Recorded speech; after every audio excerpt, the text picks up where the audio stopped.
Good morning. It's Tuesday, October 21, 2014. I'm Steve Miller, and this is the Asia Brief.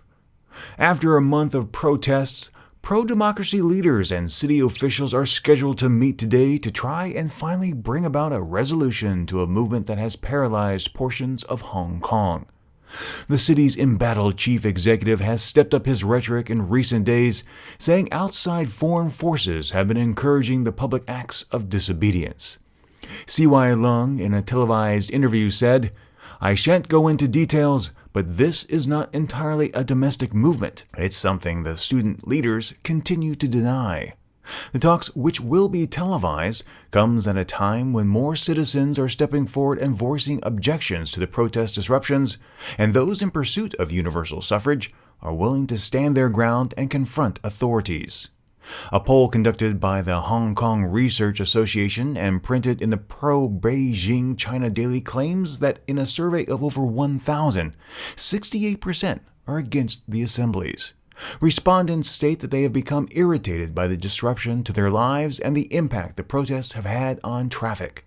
In a continuance of the show of force demonstrated over the weekend, it's been revealed that a 23-year-old was arrested in Hong Kong for posting messages online in an attempt to encourage others to join protesters in Mong Kok. Japanese Prime Minister Shinzo Abe made it a point to place more women in key positions in his cabinet. On Monday, two of his recent appointments resigned, dealing him a setback.